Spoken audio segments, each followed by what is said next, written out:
Hello प्यारे बच्चों, मैं राजेंद्र कामत आपके लिए क्लास 11 अकाउंटेंसी का एक बहुत ही इम्पोर्टेंट चैप्टर जर्नल एंट्री लेकर आपके सामने हाजिर हूँ। और आज मैं आपको अकाउंटेंसी में जर्नल एंट्री कैसे करते हैं इसे सिखाने की कोशिश करूँगा, और उम्मीद करूँगा कि ऐसे जो भी स्टूडेंट हैं जो अकाउंट्स लेने की सोच रहे हैं और अकाउंट्स के स्टूडेंट बनने वाले हैं, उनके लिए वीडियो बहुत ही मददगार साबित होगी। क्योंकि इस छोटे से वीडियो में मैं आपको ऑलमोस्ट जर्नल एंट्री के सारे जो रूल्स हैं वो सिखाने की कोशिश करूँगा। और कहते हैं कि जर्नल एंट्री जो है वो अकाउंटेंसी का सोल यानी आत्मा होती है। अगर आपने जर्नल करना सीख लिया तो समझो आपका अकाउंटेंसी का 50% काम हो गया। लेकिन इससे पहले कि मैं वीडियो स्टार्ट करूं, आप लोगों से ये रिक्वेस्ट होगा कि अगर आप इस चैनल पे नए हैं तो आप मेरे चैनल को सब्सक्राइब कर लें। वीडियो अगर अच्छा लगे तो इसे लाइक भी करें और इसे शेयर भी करें, ताकि ज़्यादा से ज़्यादा स्टूडेंट्स को इसका फ़ायदा मिल सके। तो प्यारे बच्चों, आज मैं क्लास 11 अकाउंटेंसी का जो फर्स्ट पार्ट है, फर्स्ट वीडियो है, वो जर्नल एंट्री लेकर आपके सामने हाजिर हूँ। तो चलिए आइए मेरे साथ जर्नल एंट्री सीखते हैं।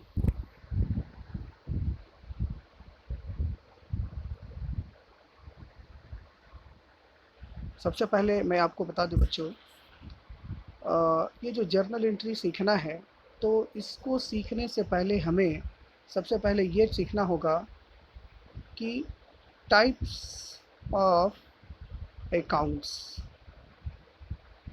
कितने हैं। टाइप्स ऑफ अकाउंट्स, ठीक है। जब तक आपको ये नहीं पता हो कि कौन सा ट्रांजैक्शन किस टाइप के अकाउंट्स को बिलोंग करेगा, तब तक आप उसका प्रॉपर वे में जर्नल नहीं कर पाएंगे। तो सबसे पहले आज हम ये सीख लें कि ये जो टाइप्स ऑफ अकाउंट्स हैं वो बेसिकली कौन कौन से हैं। तो बहुत ही कम समय लेते हुए मैं उसे आप लोगों को एक बार समझा दूं। अगर हम लोग टाइप्स ऑफ अकाउंट्स की बात करें तो इसको बेसिकली हम लोग 3 भाग में बांट सकते हैं। इसमें जो सबसे पहला भाग है उसे हम लोग पर्सनल अकाउंट कहेंगे। ठीक है प्यारे बच्चों, पर्सनल अकाउंट। अब ये जो पर्सनल अकाउंट है, देखिए आपको नाम से ही पता चल रहा होगा पर्सनल। पर्सनल शब्द का इस्तेमाल आपने कई बार किया होगा और करते भी होंगे। यानी कोई ऐसा अकाउंट है जो किसी के नाम से पर्सनली है। कोई भी हो सकता है, कोई व्यक्ति का नाम से हो सकता है, राज अकाउंट हो सकता है, बैंक अकाउंट हो सकता है, या किसी अब ये बैंक कोई स्पेसिफिक बैंक का हो सकता है। यानी किसी के नाम से अगर कोई अकाउंट है तो आप समझ जाएं कि ये पर्सनल अकाउंट कहलाएगा। ठीक है प्यारे बच्चों, तो ये पहला हो गया पर्सनल अकाउंट। जो दूसरा प्रकार है इसको हम लोग कहते हैं रियल अकाउंट। रियल अकाउंट्स, ठीक है। तो ये जो रियल अकाउंट्स है एक्चुअली में, आप रियल अकाउंट को समझने से पहले हम लोग ये समझ लें, आप लोगों ने एक वर्ड सुना होगा जिसे हम लोग कहते हैं असेट्स। असेट्स का मतलब क्या होता है बच्चों? असेट्स का मतलब होता है कोई संपत्ति, ठीक है ना। तो जनरली कोई भी अगर अकाउंट है जो किसी न किसी असेट्स से रिलेट है, किसी न किसी संपत्ति से रिलेटेड है, तो आप उसको बेसिकली मान के चलो कि ये रियल अकाउंट्स है। अब असेट्स में क्या क्या आ सकता है? बहुत सारी चीज़ आ सकते हैं। फॉर एग्जांपल सपोज करो कि मैसनरी है, तो मैसनरी क्या है? एक असेट है। बिल्डिंग है, तो बिल्डिंग क्या है? बिल्डिंग भी एक असेट है। इसी तरह से लैंड्स हो सकते हैं, लूज टूल्स हो सकते हैं। इसके अलावा सन्ड्री डेब्टर्स, सन्ड्री डेब्टर्स, ये सन्ड्री डेब्टर्स क्या है इसे मैं डिटेल में भी आगे समझाऊंगा। डेब्टर्स कहते हैं देनदार को एक्चुअली। तो ये भी एक तरह का संपत्ति यानी एसेट्स है। तो मोटा मोटी आप ये समझो बच्चों कि ऐसे कोई भी अकाउंट्स जो किसी न किसी एसेट से रिलेटेड है तो वो रियल अकाउंट कहलाएगा। और जो तीसरा अकाउंट है बच्चों, वो है नॉमिनल अकाउंट। Nominal account. अब ये नॉमिनल अकाउंट्स हम लोग किसको कहेंगे? तो नॉमिनल अकाउंट्स जो है बच्चों, वो जितने भी तरह के या तो इनकम होंगे या लॉस होंगे, गेन भी कह सकते हैं आप उसको, सॉरी, या तो कोई इनकम हो, ठीक है, या फिर कोई गेन हो, या फिर कोई लॉस हो, या फिर कोई एक्सपेंडिचर हो। एक्सपेंडिचर से मेरा मतलब यहाँ खर्च से है, ठीक है। तो इससे रिलेटेड अगर कोई अकाउंट है तो वो नॉमिनल अकाउंट्स के कैटेगरी में रखा जाएगा, ठीक है।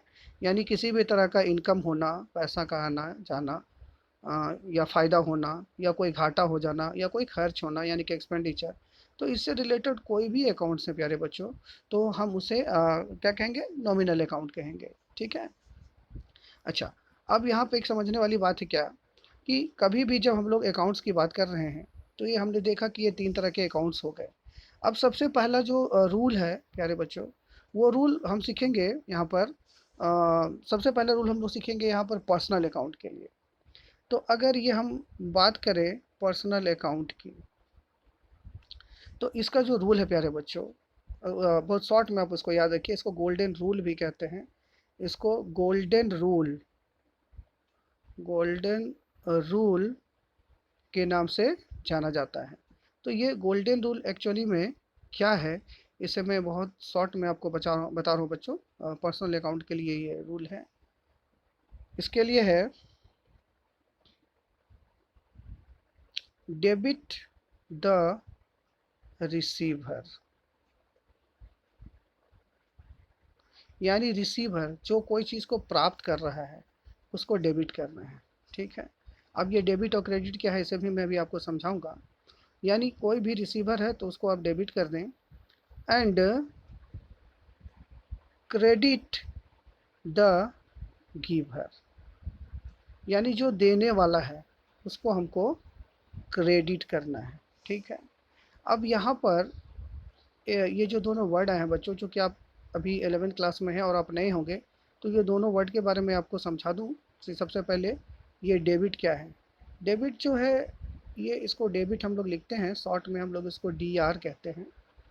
तो डेबिट जो है ना, डेबिट एक तरह का देनदारी है, जो देना कहते हैं जिसको हम लोग इन शॉर्ट, ठीक है। और क्रेडिट, इसको क्रेडिट, क्रेडिट शब्द आपने पहले भी कई बार सुना होगा, क्रेडिट का मतलब आपको पता होगा, इसको शॉर्ट में हम लोग CR कहते हैं, ठीक है। लेकिन डेबिट और क्रेडिट का मतलब देना या लेना हम लोग यहाँ पर कतई नहीं कह सकते, क्योंकि ये अकाउंट्स पर डिपेंड करता है कि डेबिट का मतलब वहाँ पर क्या होगा, ठीक है। तो अभी जैसा कि मैं आपको यहाँ पर पर्सनल अकाउंट के बारे में हम लोग चर्चा कर रहे हैं, तो पर्सनल अकाउंट में मैंने आपको एक रूल बताया। रूल क्या बताया?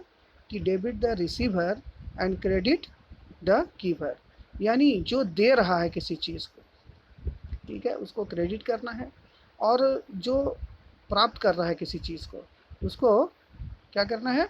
तो डेबिट करना है। अब आप बोलेंगे कि ये डेबिट और क्रेडिट हम लोग करेंगे कैसे?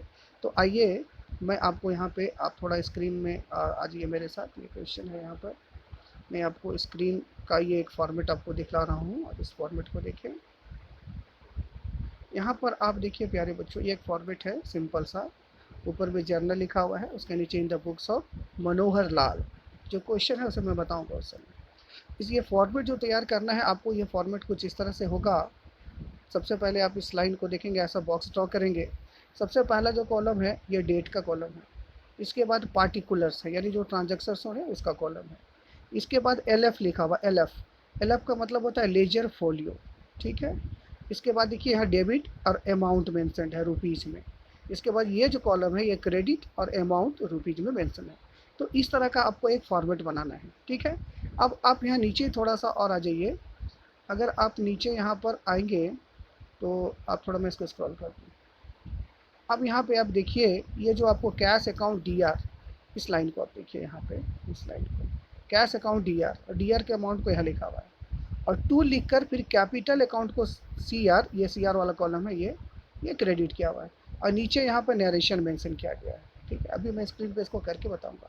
तो अब जब भी जर्नल लिखेंगे तो इस तरह का ही फॉर्मेट आपको बनाना है और उस फॉर्मेट को बनाने के बाद ही उस फॉर्मेट के अंदर आप लिखेंगे। चूँकि अभी स्क्रीन है तो मैं स्क्रीन में बार-बार ये फॉर्मेट नहीं बना पाऊँगा, तो मैं डायरेक्टली उसको आपको बताऊँगा कि करना कैसे है। ठीक है प्यारे बच्चों? तो आप यहाँ पे थोड़ा-सा घबराइए नहीं, मैं एक-एक करके सारी चीज़ जो है आपको यहाँ पर बताऊँगा कि आपको ये सारा कुछ करना कैसे है। तो उसके लिए बेसिकली आप क्या करें, यहाँ पर यहाँ पे आप देखें, जब हम उस तरह का फॉर्मेट बना लेते हैं प्यारे बच्चों, तो फॉर्मेट बनाने के बाद सबसे पहले आपने क्या किया, अब डेट मेंशन किया आपने, फिर ट्रांजैक्शंस का कॉलम बनाया, लेजर फॉलियो का कॉलम बनाया, डेबिट का कॉलम बनाया और क्रेडिट कॉलम बनाया। मैं उसको शॉर्ट में कैसे लिखूंगा ये आपको मैं समझा रहा हूँ। ठीक है, अभी हम लोग पर्सनल अकाउंट का बात कर रहे हैं। अभी मैं एक क्वेश्चन बोलता हूँ, सिंपल सा क्वेश्चन है। मैं कहता हूँ, यहाँ पे क्वेश्चन मेरा है ये, राम गिव्स ₹500 टू श्याम। ठीक है बच्चों, आप यहाँ क्वेश्चन को ध्यान से समझें। राम गिव्स ₹500 टू श्याम, यानी राम ने श्याम को 500 रुपये दिए हैं।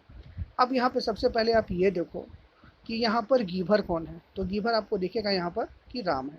ठीक है बच्चों, और रिसीवर कौन है, मिला किसको है, तो मिला है श्याम को। ठीक है, तो सबसे पहले हमने ये आइडेंटिफाई कर लिया, क्योंकि देखो ध्यान से देखना, ये भी नाम है, ये भी नाम है, यानी पर्सनल अकाउंट है। तो पर्सनल अकाउंट में ये हो गया गिवर और ये हो गया रिसीवर। अब जब हमको ये पता चल गया कि इसमें गिवर कौन है और रिसीवर कौन है, तो इन दोनों के आधार पे आसानी से हम उसका जर्नल मेंशन कर सकते हैं। तो जब हम जैसा मैंने फॉर्मेट आपको दिखाया, पहले आप फॉर्मेट खींच लें। अगर क्वेश्चन में डेट मेंशन है तो आप यहाँ पे पहले डेट लिख लें। उसके बाद जो ट्रांजैक्शन वाला जो आपका ये है, ये इस तरह से आपने बनाया है यहाँ पे, इस तरह से। तो यहाँ पे आपने डेट लिखा है, फिर आप यहाँ पे ट्रांजैक्शंस लिखते हैं, फिर यहाँ पे एलएफ है, फिर यहाँ पे डेबिट अमाउंट है और ये क्रेडिट अमाउंट है। तो इस तरह का आपने एक फॉर्मेट बना लिया। चूँकि मैं फॉर्मेट बार-बार नहीं बना पाऊँगा, मैं आपको कह रहा हूँ, तो मैं डायरेक्टली आपको उसको लिख के दिखाऊँगा कि हम लोग इसको लिखेंगे कैसे। ठीक है?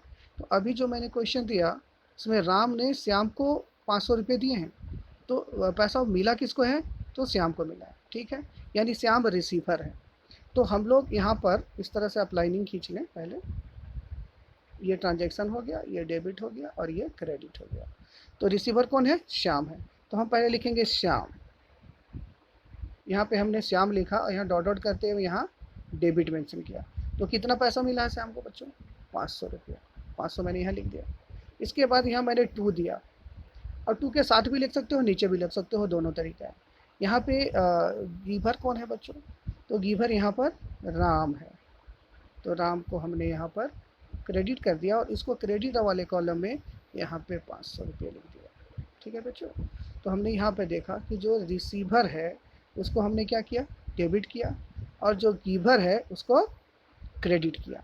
तो रूल ये याद रखना है कि यहाँ पर debit the receiver and credit the giver. ठीक है, इस रूल को आप केवल अपने दिमाग में सेट कर लें, और कभी भी पर्सनल अकाउंट से रिलेटेड अगर कोई भी क्वेश्चन आपसे पूछा जाए तो आप आसानी से उसका जर्नल आप लिख सकते हो। ठीक है प्यारे बच्चों, चलिए अब हम लोग आगे बढ़ते हैं, और अगला जो रूल है हम लोग जो सीखेंगे वो होगा रियल अकाउंट का। रियल अकाउंट में मैंने अभी आपको सिखाया कि रियल अकाउंट जनरली किसी भी असेट से रिलेटेड होता है। ठीक है बच्चों, अभी मैं एक सिंपल सा एग्जांपल आपको दूंगा, उस बात को आप ध्यान से समझिएगा, आपको बिल्कुल समझ में आएगा। मान लीजिए मैं एक क्वेश्चन कहता हूँ,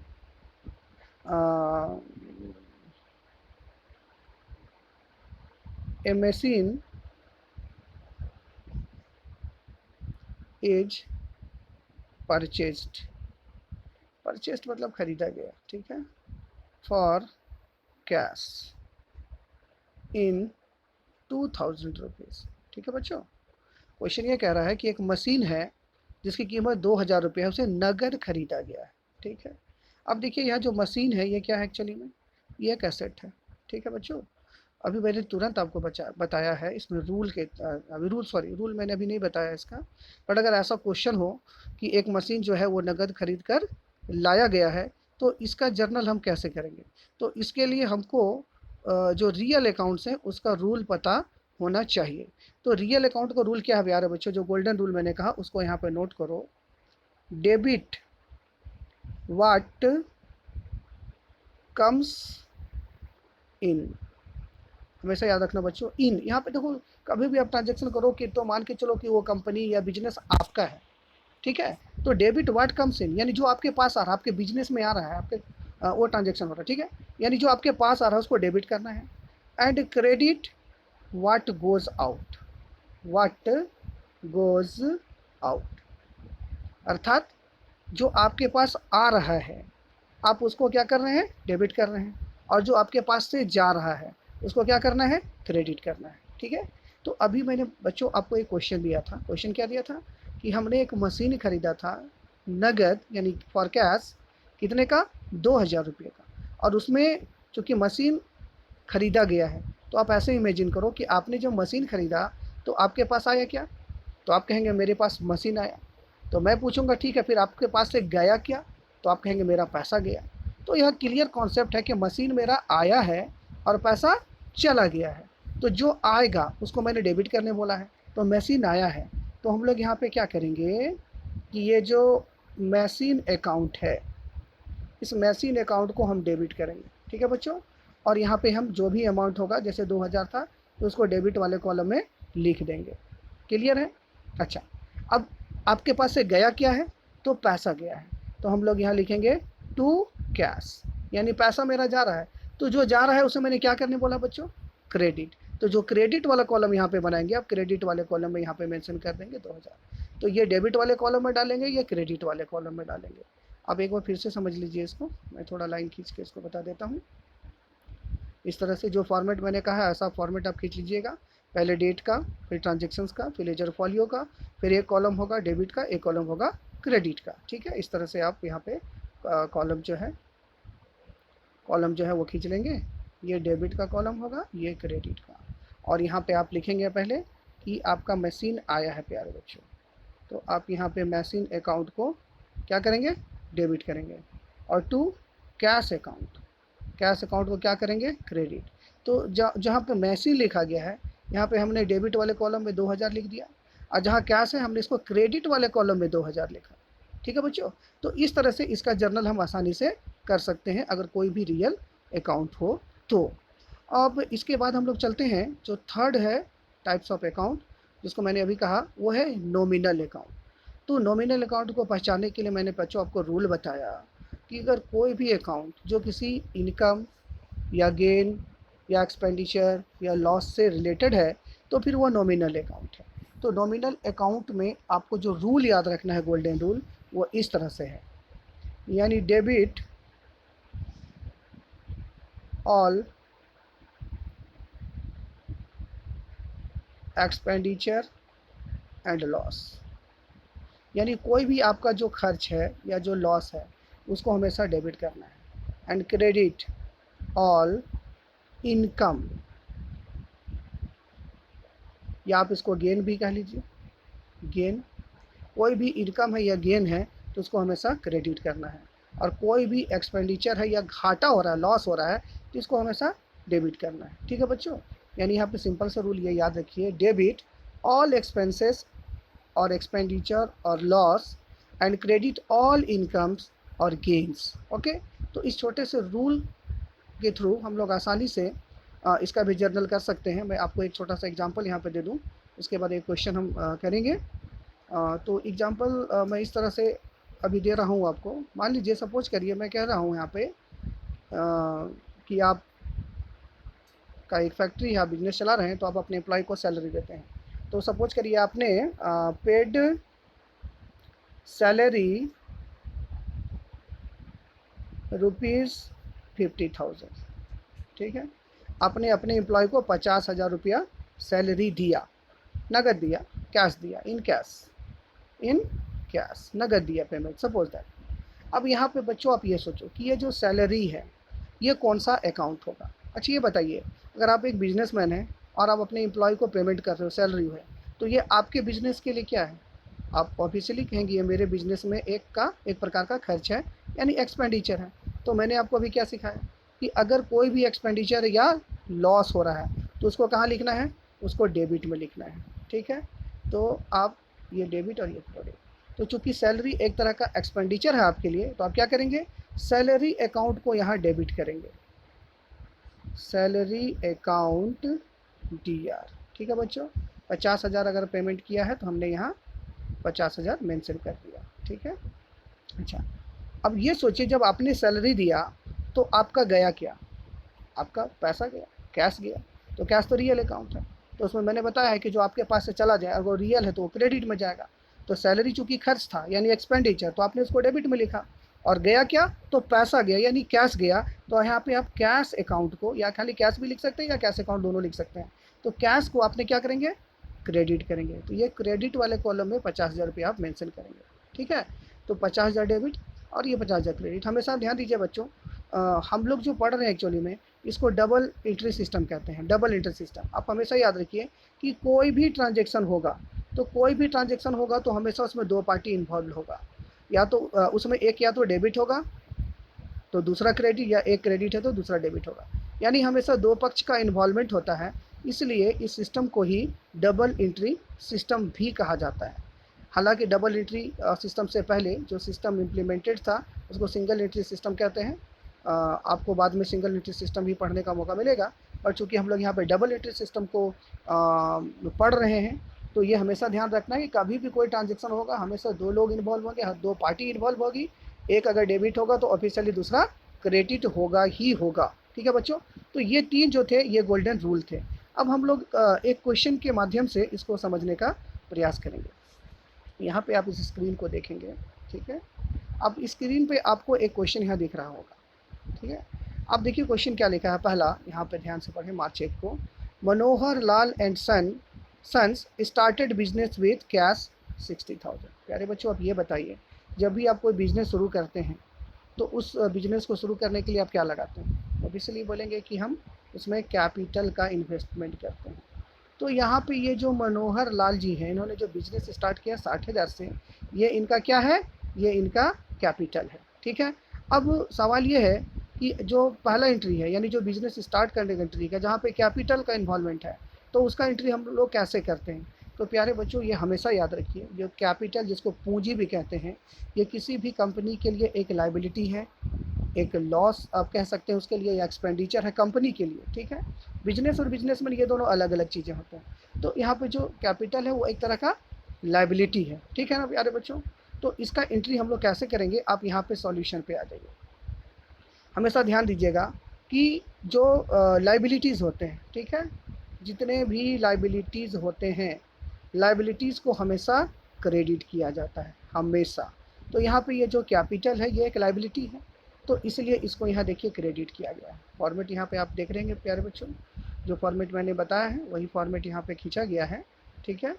तो जो पहला कॉलम आपको यहाँ पे दिख रहा है वो कौन सा कॉलम है, तो ये डेट का कॉलम है, ये ट्रांजेक्शन का कॉलम है, ये लेजर फोलियो कॉलम है, ये डेबिट अमाउंट, ये क्रेडिट अमाउंट। तो पहला जो बिजनेस स्टार्ट हुआ, मनोहर लाल ने जो बिजनेस स्टार्ट किया, तो स्टार्ट किया है, पूंजी लगाया है 60,000 रुपये। तो चूंकि इसमें पैसा लगाया गया और वो एक तरह का लाइबिलिटी है कैपिटल कंपनी के लिए, तो इसका एंट्री हमेशा याद रखिएगा कि कैश अकाउंट DR और कैपिटल अकाउंट CR होता है, ठीक है बच्चों। यानी जब भी आप कैपिटल का एंट्री करेंगे तो हमेशा कैपिटल अकाउंट को क्रेडिट में रखना है। तो अगर मान लीजिए कैपिटल को क्रेडिट में रखेंगे तो डेबिट में क्या होगा, तो चूंकि पैसा लगाया गया है, कैश लगाया गया है, तो इसलिए यहाँ पे कैश अकाउंट को DR किया गया है, ठीक है। चलिए हम लोग आ जाते हैं इसके सेकंड क्वेश्चन को। देखिए आप यहाँ इसके सेकंड क्वेश्चन को आप यहाँ पे देखेंगे, तो यहाँ पे ये सेकंड क्वेश्चन को देखिए, परचेस्ड फर्नीचर फॉर कैश, नगद 10,000 का फर्नीचर खरीदा गया।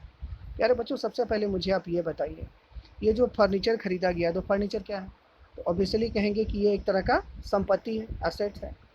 तो आप यहाँ सोचिए, आपने फर्नीचर खरीदा तो आपके पास आया क्या, तो आप बोलेंगे कि ना फर्नीचर आया, और गया क्या, तो कैश गया, पैसा गया। तो चूंकि फर्नीचर आया आपके पास, तो आप क्या करेंगे, यहाँ पे आप फर्नीचर अकाउंट को DR करेंगे, ठीक है। कितना से, तो 10,000 से। और गया क्या है, तो पैसा गया है, तो कैश अकाउंट को क्या करेंगे, CR करेंगे, कितना से, तो 10,000 से, ठीक है प्यारे बच्चों। तो हमेशा ध्यान रखिए, कोई भी संपत्ति खरीद रहे हैं तो वो डेबिट में जाएगा, और अगर नकद खरीद रहे हैं तो कैश अकाउंट क्रेडिट होगा, और अगर उधार खरीद रहे हैं तो जिससे उधार खरीदा गया है उसके नाम को यहाँ पर क्रेडिट में आपको डालना पड़ेगा। अभी आगे क्वेश्चन मिलेगा तो उसे मैं आपको समझाऊंगा। तो चूंकि यहाँ फर्नीचर नकद खरीदा गया था तो इसलिए फर्नीचर अकाउंट को डेबिट किया गया है और कैश अकाउंट को क्रेडिट किया गया। ठीक है, अब आप इसका अगला क्वेश्चन देखिए। अब अगला क्वेश्चन अगर आप देखें तो यहाँ पे देखिए, ये 5 तारीख वाला आप देखिए, bought goods from Kamlesh 15,000, Kamlesh से 15,000 का सामान खरीदा गया। अब यहाँ देखो बच्चों, यहाँ पर एक चीज़ ध्यान देना, गुड्स और असेट्स में अंतर है। ठीक है, कभी भी आप एक चीज़ नोट करके रख लीजिए कि परचेज और सेल्स के साथ गुड्स का इन्वॉल्वमेंट होता है। तो गुड्स किसको कहते हैं? जिस चीज़ की खरीद बिक्री करते हैं या किया जाता है वो गुड्स है। आप बोलेंगे कि फर्नीचर का भी तो खरीद बिक्री होता है, लेकिन आप मान लो अपने बिजनेस में 4 कुर्सियाँ लाते हैं बैठने के लिए अपने एम्प्लॉय के लिए, तो आप कुर्सी बेचने के लिए तो नहीं खरीद रहे हो ना, तो ये आपका गुड्स नहीं हो सकता है। ठीक है, लेकिन अगर कोई व्यक्ति सपोज करो कि वो फर्नीचर का दुकान है उसका, और वो 10 फर्नीचर खरीद के लाया है और उसको बेचेगा, तो फर्नीचर उसका उस केस में वहाँ पे गुड्स कहला जाएगा। ठीक है, तो कोई भी असेट्स अगर जैसे फर्नीचर मशीन वगैरह है, तो जब हम लोग उसका जर्नल करते हैं तो उसका नाम से लिखते हैं। लेकिन अगर कोई ऐसा चीज़ खरीदा या बेचा जा रहा है, मतलब ऐसा चीज़ खरीद के ला रहे हैं या बेच रहे हैं जिसका कि वो बिजनेस कर रहा है, तो उस कंडीशन में परचेज, अगर खरीद रहे हैं तो परचेज अकाउंट, और बेच रहे हैं तो सेल्स अकाउंट। ठीक है, अगर खरीदेंगे तो परचेज अकाउंट लिखेंगे, और अगर बेचेंगे तो क्या लिखेंगे? Sales account. ठीक है प्यारे बच्चों, अगर फिर एक बात और यहाँ ध्यान रख लें, अगर आपने सपोज करो कि कोई चीज़ खरीदा और उसमें से कुछ ख़राब निकल जाए तो आप उसे लौटाएंगे ना, तो उस केस में जो अकाउंट खुलेगा वो होगा परचेज रिटर्न अकाउंट। ठीक है बच्चों, परचेज रिटर्न अकाउंट। और अगर बस इसी तरह से अगर मान लीजिए आपने कोई सामान बेचा है तो आप यहाँ पे क्या लिखते हैं? Sales account. ठीक है, तो और अगर मान लीजिए आपने सामान बेचा और वो सामान आपको वापस कर दिया, तो आप उस कंडीशन में क्या लिखेंगे? Sales return account. ठीक है बच्चों, सेल्स रिटर्न अकाउंट। अच्छा, यहाँ पे एक चीज़ और आप यहाँ पे ध्यान रख लें, हमेशा गांठ बांध लें अपने मन में कि अगर परचेज अकाउंट है तो परचेज अकाउंट हमेशा डेबिट जाता है, हमेशा डेबिट। ठीक है, और अगर परचेज रिटर्न है तो परचेज रिटर्न हमेशा क्रेडिट होगा। ठीक है प्यारे बच्चों, यानी परचेज अकाउंट को हमेशा डेबिट करना है और परचेज रिटर्न हो तो वो क्रेडिट में जाता है। ठीक इसी प्रकार से जो सेल्स अकाउंट होगा, तो सेल्स अकाउंट को हमेशा क्रेडिट किया जाता है। ठीक है, लेकिन अगर सेल्स रिटर्न हो तो सेल्स रिटर्न को हमेशा डेबिट किया जाता है। ठीक है, तो परचेज और सेल से रिलेटेड आप रूल आपने समझ लिए होंगे मेरे ख्याल से यहाँ, कि परचेज है तो हमेशा डेबिट होगा, सेल्स है तो क्रेडिट होगा, परचेज रिटर्न है तो हमेशा क्रेडिट होगा, और सेल्स रिटर्न है तो हमेशा डेबिट होगा। तो यहाँ पे प्यारे बच्चों आप देखें, यहाँ पे जो सामान खरीदा गया है कमलेश से 15,000 का, अब यहाँ पे जो गुड्स खरीदा गया वो कमलेश से खरीदा गया है। आप ऐसे सिंपल सी बात समझो, आप दुकान में सामान लेने जाते हो, अगर आप नगद पैसा दोगे तो दुकानदार आपको सामान दे देगा, कुछ पूछेगा नहीं। लेकिन अगर आप सामान लिए और पैसा नहीं दिए तो वो आपका नाम अपने कॉपी में नोट करेगा ना, इसका मतलब ये हुआ कि आप सामान क्रेडिट यानी उधारी पे खरीद रहे हो। ठीक है, तो यहाँ पे कैश वर्ड कहीं नहीं लिखा हुआ है, तो आप समझ लें कि यहाँ पे कैश नहीं है, मतलब सामान उधार खरीदा गया है। अब मैंने ऐसा कहा कि अबाउट खरीदा, तो खरीदा तो परचेज अकाउंट को यहाँ डेबिट करना होगा। तो सबसे पहले आप क्या करेंगे कि जो आपका परचेज अकाउंट है आप उसको डेबिट करेंगे। तो कितना से डेबिट करेंगे? तो आप यहाँ लिखेंगे 15,000। ठीक है बच्चों, इसके बाद टू, अब क्रेडिट करना है। तो अगर मान लीजिए अगर हम लोग नगद खरीदते तब तो कैश यहाँ पे लिखते, अगर नगद खरीदा होता तो कैश लिखते, लेकिन हमने तो नगद खरीदा नहीं है, हम तो कमलेश से खरीदे हैं, तो यहाँ पे हम लोग कमलेश के अकाउंट को यानी कमलेश अकाउंट को ही क्रेडिट करना होगा, और ये अमाउंट उसके क्रेडिट वाले कॉलम में 15,000 हम लिख देंगे। ठीक है बच्चों, तो अगर उधारी खरीदा गया था इसलिए कमलेश अकाउंट यहाँ पर क्रेडिट हो चुका है। ठीक है, इसी तरह से अब आगे देखें next question. Next question sorry, इससे पहले वाला क्वेश्चन देख लेते हैं, सॉरी 4 तारीख वाला, परचेज गुड्स फॉर कैश। यहाँ नगद खरीदा गया था 25,000 का। तो बच्चों अगर नगद सामान खरीदा गया है, तो सामान खरीदे हैं यानी परचेज किए हैं, तो हमने क्या किया कि परचेज अकाउंट को यहाँ पर डेबिट किया। कितना से किया? 25,000 से किया। और चूंकि इस बार हमने नगद खरीदा है तो हम लोग क्रेडिट किसको करेंगे? कैश को करेंगे। और उसको क्रेडिट में 25,000 लिखेंगे। देखिए इसके बाद वाला क्वेश्चन जो कमलेश था, हमने कमलेश को वहाँ पे क्रेडिट किया था, इस केस में हमने कैश को क्रेडिट किया है। ठीक है, तो ये बात आपको समझ में आ गई होगी मेरे ख्याल से। अब आप नेक्स्ट क्वेश्चन को यहाँ देखें। यहाँ पर है पेड कैश टू कमलेश। देखिए जो कमलेश से उधार सामान यहाँ खरीदा गया था, उस समय हमने तो कमलेश को क्रेडिट कर दिया था। अब 10 तारीख को क्या किया कि कमलेश को पैसा दे दिया गया, paid cash to Kamlesh, Kamlesh को पैसा दिया गया। अब यहाँ पे आप सोचिए कि कमलेश कौन सा अकाउंट है, तो पर्सनल अकाउंट है, और कमलेश को क्या मिल रहा है, पैसा मिल रहा है, यानी रिसीवर कौन है, तो कमलेश है। तो अभी मैंने बताया कि रिसीवर को हमेशा डेबिट करते हैं, तो हम यहाँ पे क्या करेंगे, जस्ट 10 तारीख को कमलेश को डेबिट कर देंगे, कितना से, 15,000 से। और चूंकि हमने उसको दिया क्या है, पैसा दिया है, तो मेरा पैसा गया, तो कैश अकाउंट यहाँ क्रेडिट होगा कितना से, तो 15,000 से। ठीक है बच्चों, ये बात आप समझ गए होंगे। अगर नहीं समझ में आएगा तो फिर से रिवाइंड करके वीडियो को आप एक बार ध्यान से सुन लें, क्योंकि वीडियो काफ़ी लंबा हो रहा है। अच्छा, अब इसके बाद अब देखें, सेम क्वेश्चन आपको मिलेगा यहाँ, परचेज गुड्स फ्रॉम सोहन। तो बच्चों आप लोग समझ गए होंगे कि अगर हमको ये दिखलाना है कि गुड्स सोहन से खरीदा गया, तो simply purchase account DR to Sohan और अमाउंट लिख देंगे 6,000। अब उसके बाद वाला क्वेश्चन देखिए, 18 तारीख को purchase goods from Sohan for cash, नगद खरीदा गया। तो अब क्या एंट्री करोगे, इस बार एंट्री करोगे purchase account DR to cash account, amount 8,000 दिखा दोगे, डेबिट क्रेडिट दोनों कॉलम में। ठीक है, अब एक और क्वेश्चन देखिए, यहाँ पर लिखा हुआ है paid rent for the office, paid rent for the office, ये पेड रेंट। अब ये सोचिए, अगर आपने ऑफिस चला रहे हैं तो आपने रेंट पेड किया है, तो ये रेंट आपके लिए क्या है, तो ऑब्वियसली आप कहेंगे रेंट मेरे लिए एक खर्च है, एक्सपेंडिचर है।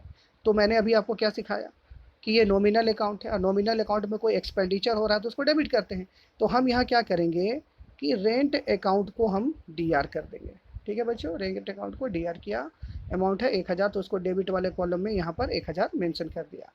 और चूंकि रेंट पेड किया तो मेरा गया क्या, तो ऑब्वियसली मेरा पैसा गया, यानी कैश गया, तो कैश अकाउंट को हम लोग CR कर देंगे 1,000 से। ठीक है, तो इस तरह से जर्नल हम कर सकते हैं। प्यारे बच्चों, इसमें बताने के लिए तो बहुत सारा कुछ है जो अभी मैं बता सकता हूँ, लेकिन ये वीडियो काफ़ी लंबा हो गया है। तो इसका अगला पार्ट मैं फिर से जर्नल का बहुत सारे जो उसमें टर्म्स हैं उसको लेकर शीघ्र ही आपके सामने हाजिर होऊंगा, और उसे आपको बताऊंगा, समझाऊंगा। और चूंकि मैंने ये क्लास स्टार्ट किया है, तो अब ये रेगुलर जो अकाउंट्स का ये जो चैप्टर है, ये सारे चैप्टर्स में एक एक करके सारे वीडियोस बनाता जाऊंगा और उसको यूट्यूब पर डालूंगा। और उम्मीद करूंगा कि आप इस वीडियो को देखेंगे और उसे पढ़ेंगे, समझेंगे। अगर आपके पास बुक्स हो तो आप प्रैक्टिस करेंगे, अगर बुक्स नहीं होगा तो मैं आपको बुक्स भी उपलब्ध करवा दूंगा बाद में PDF के थ्रू। मैं अपना कॉन्टैक्ट नंबर भी प्रोवाइड करूंगा अगर आपको ऐसा ज़रूरत पड़ेगा तो। लेकिन जाने से पहले मैं ये एक बात कह दूं कि अगर आपने मेरे चैनल को सब्सक्राइब नहीं किया है तो इसे ज़रूर सब्सक्राइब कर ले। और मेरे चैनल का जो नाम है आप उसमें देखेंगे, ये है राजेंद्र कामत सर क्लास। तो YouTube पे जाके इसे सर्च करें, इसे सब्सक्राइब कर लें, या वीडियो अगर आप देख रहे होंगे तो यहाँ पे चैनल को सब्सक्राइब कर लें, लाइक कर दें, इसे शेयर करें, ताकि ज़्यादा से ज़्यादा बच्चों को मैं मदद पहुँचा सकूँ। तो अब इसका जो अगला पार्ट है मैं अगले वीडियो में लेकर हाजिर हूँगा। तब तक के लिए अलविदा, नमस्ते, धन्यवाद।